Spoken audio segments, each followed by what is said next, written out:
Welcome to this special edition of Eagle Talk. My name is Ben Vahey, and with me is Jonathan Goehring. Today we will talk about the Brockport football and women's soccer teams planning out their upcoming 2018 seasons.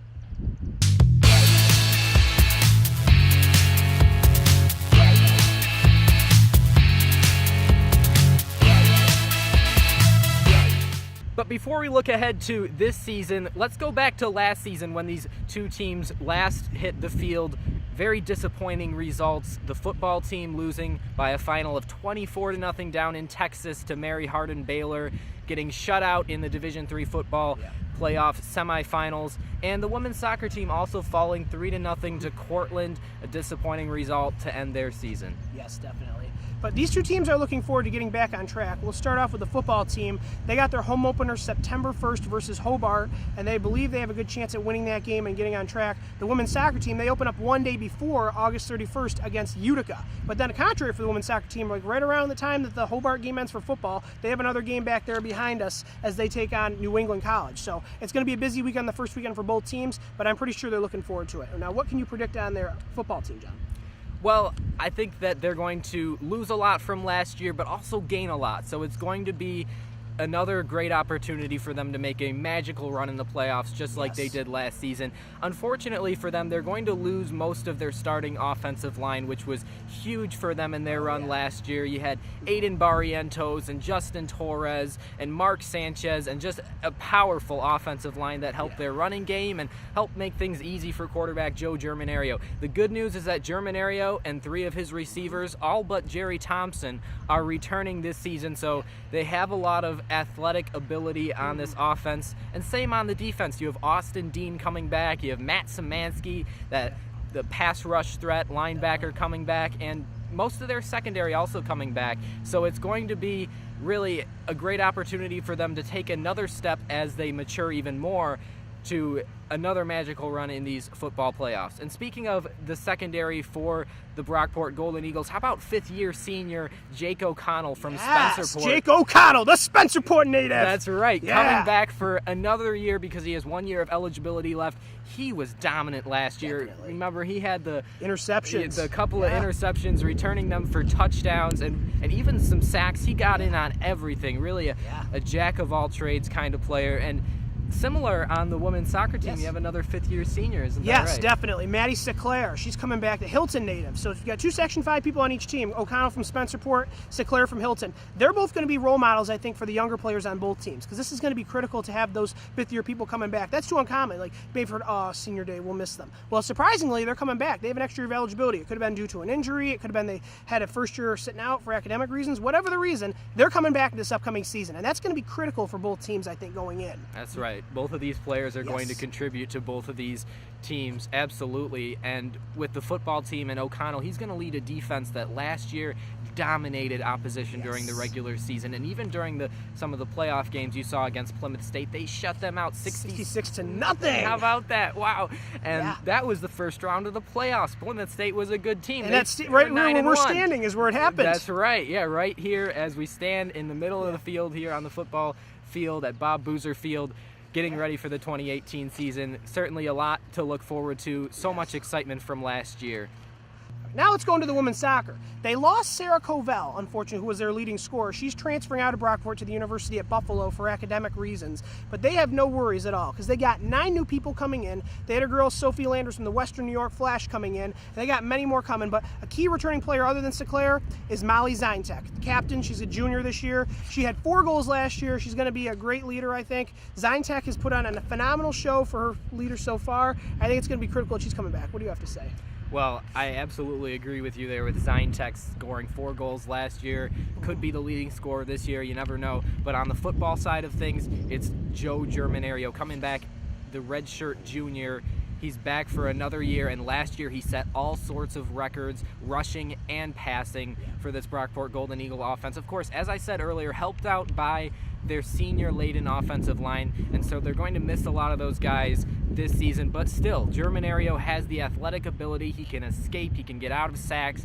He can run up the middle. He can run to both sides. He can scramble and throw on the run. So Germinario is going to lead the way. As critical as the offensive line is and the uncertainty there for the Golden Eagles, Germinario is still going to lead the way for this Brockport offense. And based on him, we'll see whether or not this team is the contender that it was last season. As John mentioned, there has been a key player on the football team, Jake O'Connell, coming back. He's from Section 5. Well, as I said earlier, Seclair is also from Section 5 from Hilton. She's not the only one. There's a good amount of Churchville Chili people coming back to the Brockport women's soccer team. Defender Mara Zimmerman, who's done really well last year. She hasn't gotten as much attention as the offensive players, but she's going to play really well, I think. Also, Ryan McMullen, who was a freshman, she'll be coming in as a sophomore, also plays for the Rochester Lancers. What do you think about that? Wow, I think to have a professional player on this Brockport Golden Eagle team, that is really going to help them out to have that experience there. And as you said about these returning players, I think it's important for them to mentor some of these younger players coming back.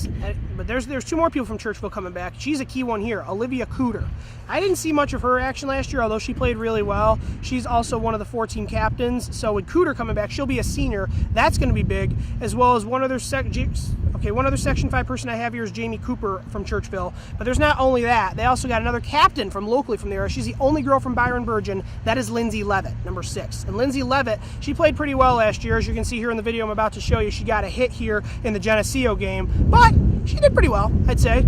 But also, right near Levitt is Krista Stat from Greece Athena. And I'm sure, John, you can tell us something about That's right. Well, I'm a Greece Athena grad, and I graduated with Krista, and she's coming back and is going to make a huge difference on this soccer team. So I know that she'll be great, as the rest of the local people will be, as you mentioned right there.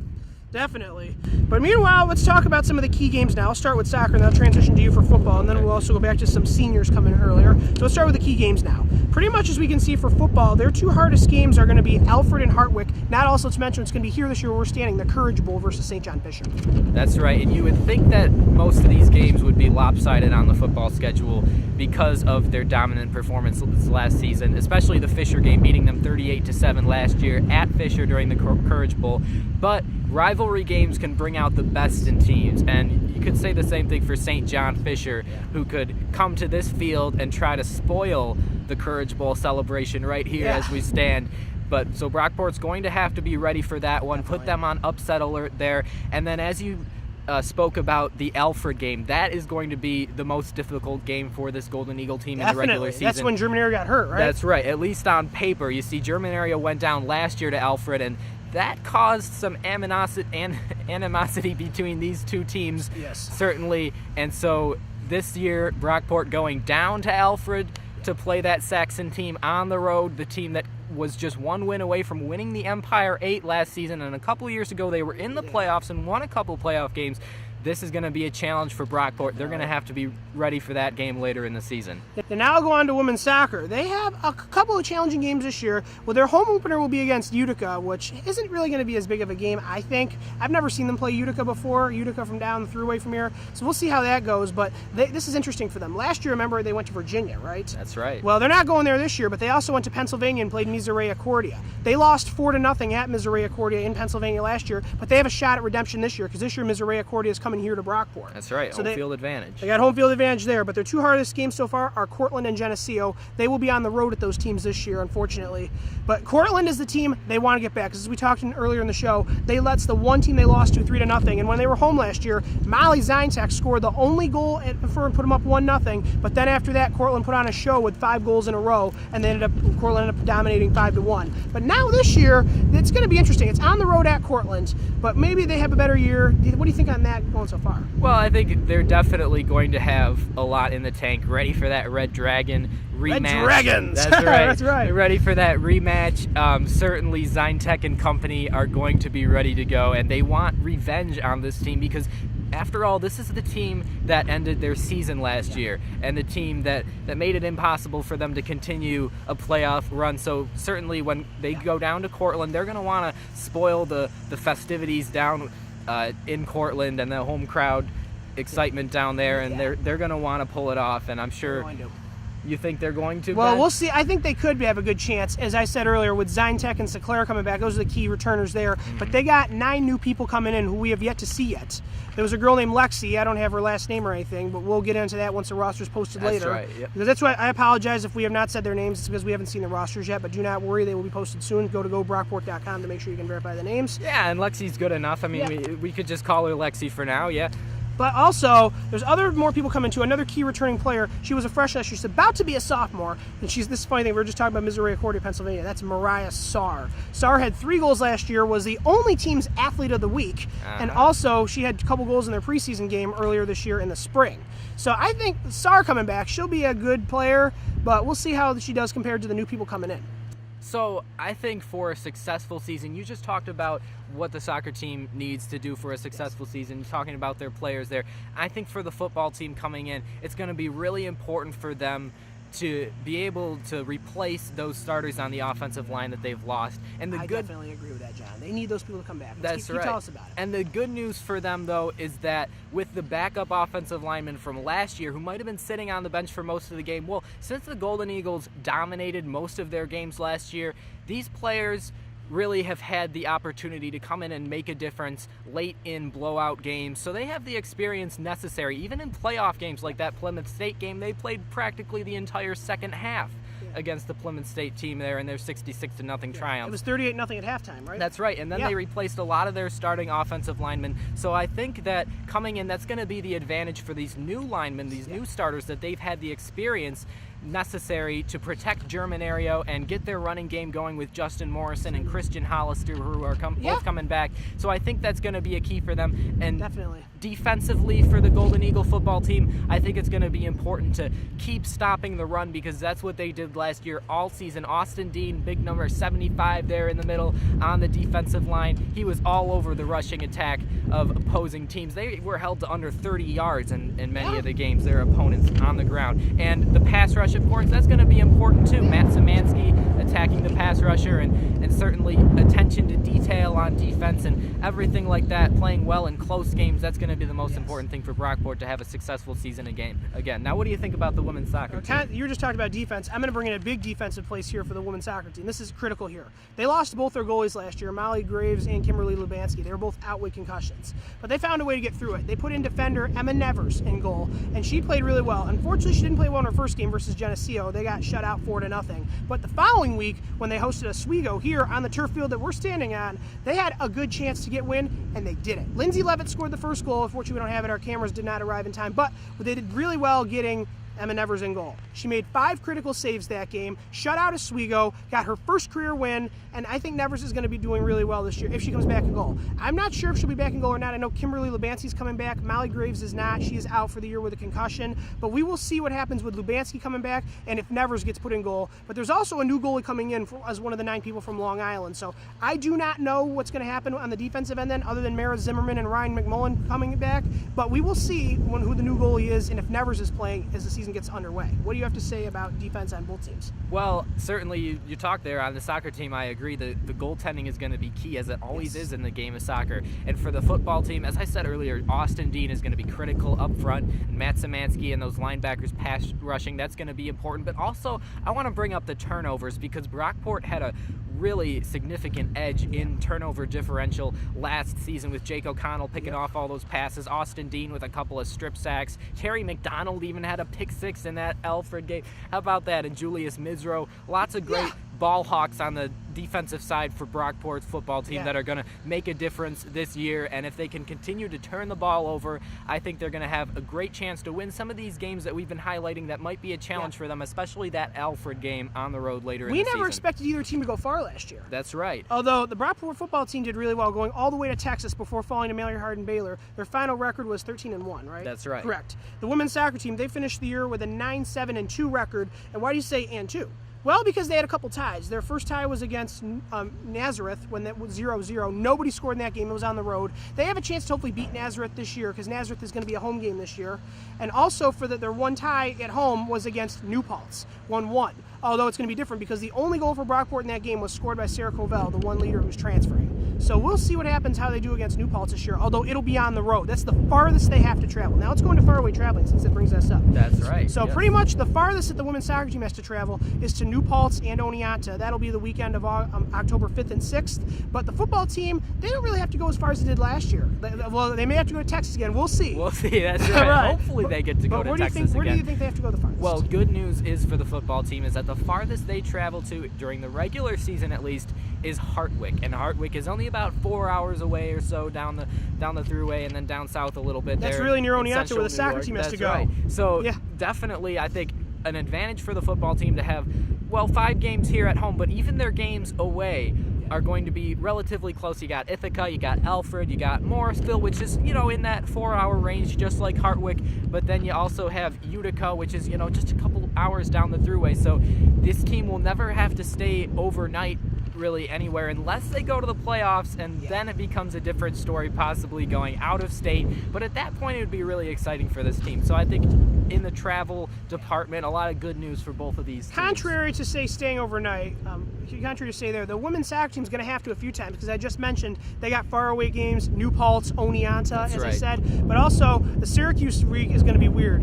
Later, a couple weeks later, they first go to Oswego, that's where they beat 1-0 here at home last year, and then they have that big game in Cortland. So they're going to have a hotel somewhere in the Syracuse area. That's true. We'll see what happens, though, when they come back. But then New Paltz and Oneonta is the farthest they have to go. That's the farthest similar to both teams, though. So the soccer team has to go a little bit farther. They have to go to New Paltz, which is in Ulster County, south of Albany, versus Oneonta and Hartwick are super close. But I think the good news is for that soccer team, certainly sometimes road trips can bring a team closer together, and we'll see if that's the case with them. But going to Oswego and then Cortland, as you said, will hopefully unite that team and really make them determined, especially since those are 2 really, really big games. Yeah, last year when I had Molly Zintek on with us in the studio, she said on camera to us that bringing team bonding really made them really close. There you go. And I agree with Molly there. She's not only referring to her team, I think she's also mentioned that about all the athletes' teams. That's right. Because they all get too close. Like, the football team was on the road more than them, although the women's soccer team is going to be on the road more this year, because a lot of their SUNYAC games they had here last year are flip-flopping with the men having the home games. But they still have a good chance, though, because they got more home games last year than this year.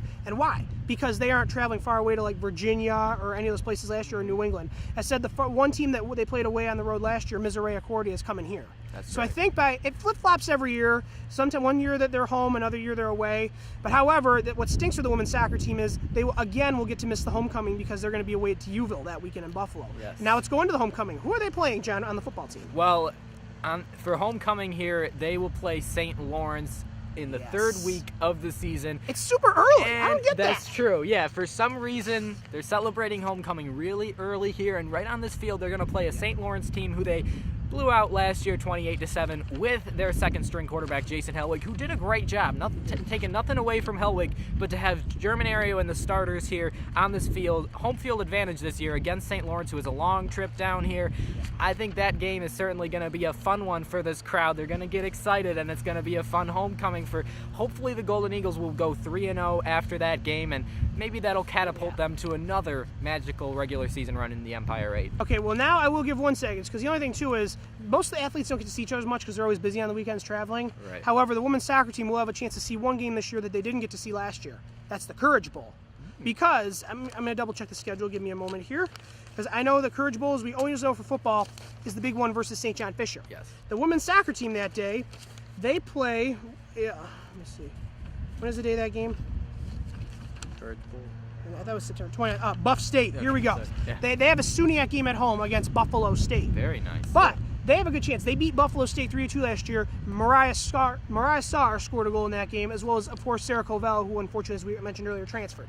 But the nice thing is that's a 1 o'clock game. The Courage Bowl isn't until 6, so it looks like the women's soccer team has a chance to beat off one of their SUNYAC foes from the Buffalo area, and after that, they can take a break and come out and sit in the stands and enjoy the Courage Bowl here. And hopefully another convincing win for the Golden Eagle football team when they take on St. John Fisher here. But as I said earlier, put them on upset alert, because you never know what's going to happen. ESPN. That's right. Let's talk about that play. Oh, Justin Morrison hurdling a player from Fisher. Exactly. You never know what's going to happen in these rivalry games. Hopefully Justin Morrison and company will be bringing it again this season, but of course, Fisher probably will be too. And you saw a couple years ago when Fisher came here, they actually came back and won in the final minute against this team. So Brockport's got to be ready for that game, but I think they will be, because this team is focused and determined to finish 10-0 again and win another Empire 8 title and go again deep in the playoffs and try to avenge their loss to Mary Hardin Baylor last year, which will be really tough, but we'll see what happens. What do you think the women's soccer team is going to end up doing this year? What's your prediction for the season, Ben?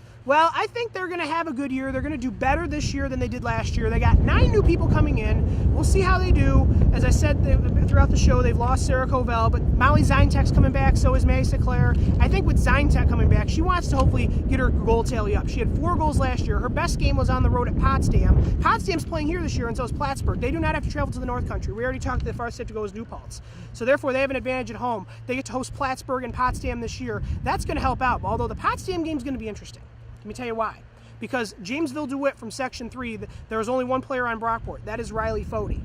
A lot of Riley Fody's high school teammates, a couple of them, play for Potsdam. Amber Hyatt and Sierra Norris. So that's going to be interesting to see teammates in high school and then your enemies in college. Certainly, yeah. And But also now to get on to the...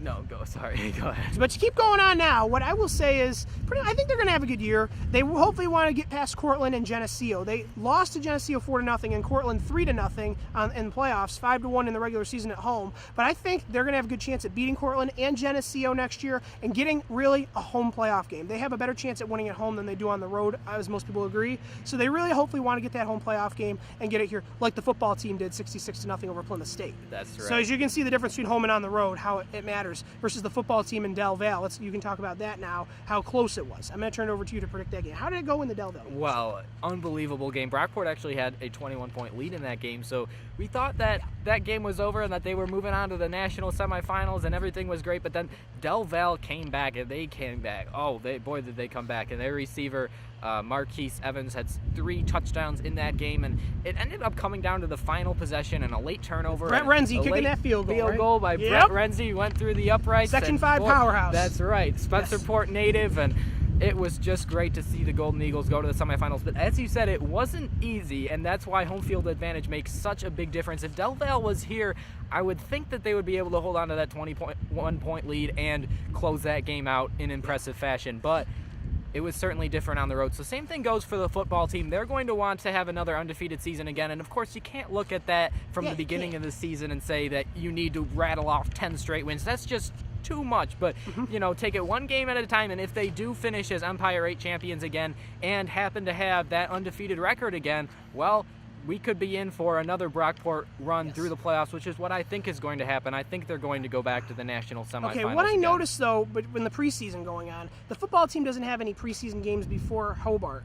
The women's soccer team has 2 scrimmages. They have a scrimmage at home against RIT, and then they travel all the way to the Albany area to play Skidmore before their home opener versus Utica. So I don't get that. How come some of the lower sports have a scrimmage versus the good teams have a thing? I think it's because of risk of injury, I think. Very much so. At football, certainly there's injury risk in both sports, but football maybe just a little bit more due to the physical nature of the game. And that just really underscores the need for this Brockport team to be ready for that home opener against Hobart, who is a nationally ranked team going into last season before Brockport went in and defeated them on the road down there in Geneva, New York. So a big win for them last year. Hopefully the same goes this year for this Brockport team, but they're going to need to be ready, as you said, because there's no preseason or anything for the football team. But there is for the soccer team, as you said. Yeah, so I'm sure these teams are going to be interesting. Like as Joe Germanario and Molly Zintek have been telling me, and I'm sure they've been telling us too, those teams they're playing against, Utica and Hobart, are in for a rude awakening.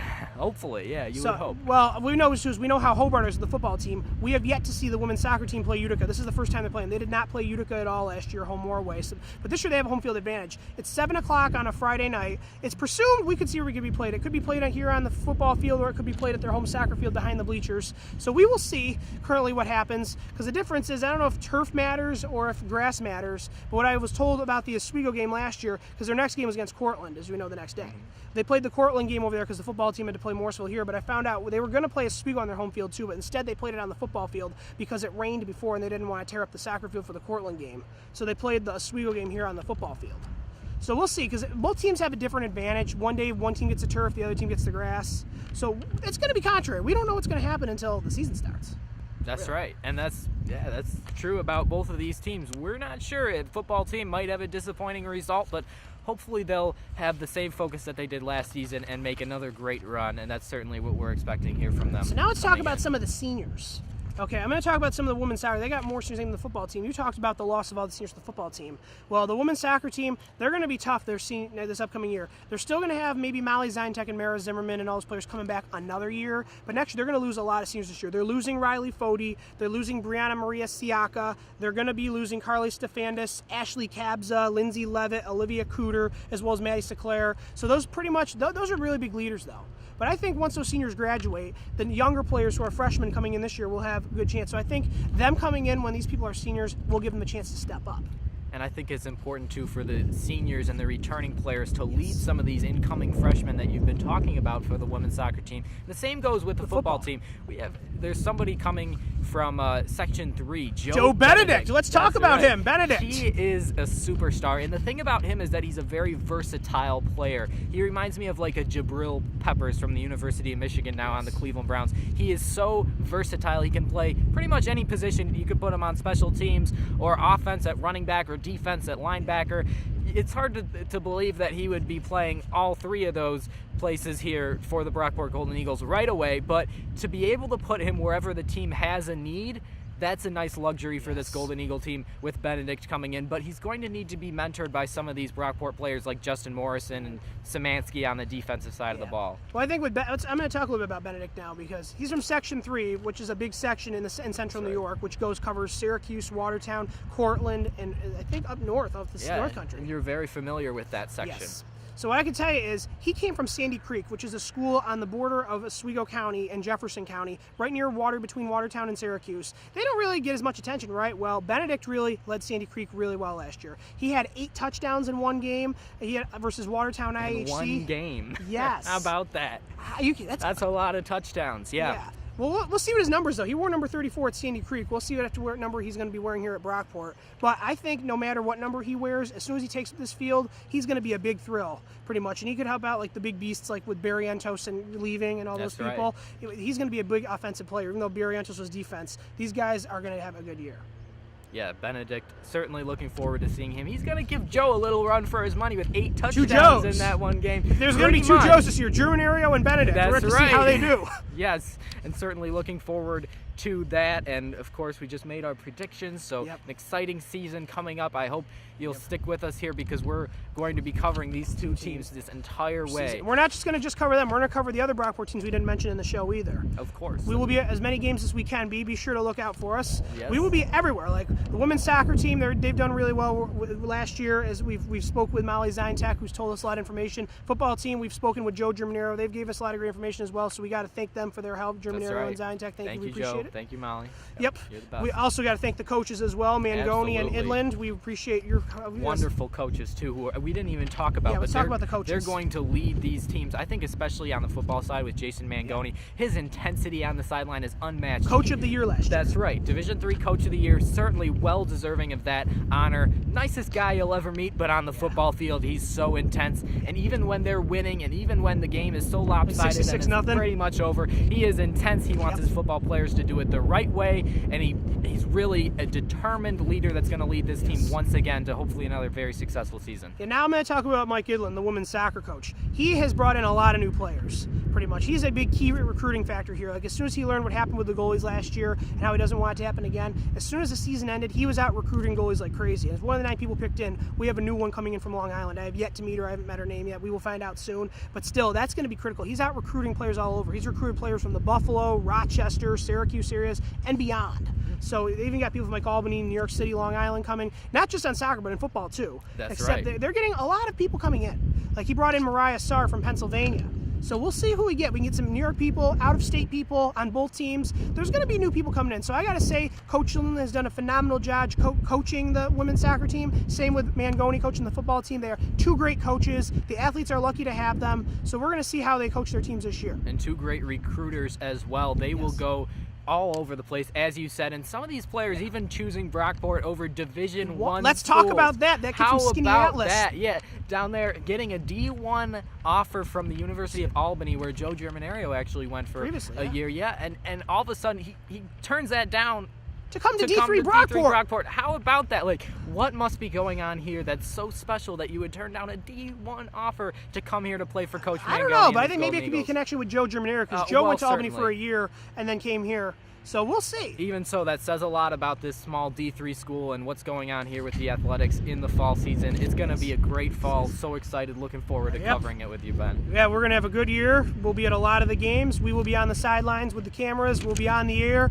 We may even have pregame and postgame shows, kind of like what we just did. Yeah, exactly. We're right here on the field, so look for us right here. Yep, be sure. All right. Well, that's all the time we have for this special edition of Eagle Talk. But don't go away. Keep it with Talon Television throughout the year. John Goehring and I, as well as other people we have coming in, will be at a lot of the games. We won't just be covering Brockport football and women's soccer. We'll be covering all the other Brockport teams that we didn't mention as well. We'll be covering local high school. We're going to be everywhere this upcoming fall. So keep it with us throughout the years. It's going to be great. And be sure to follow Talon on all our social media channels.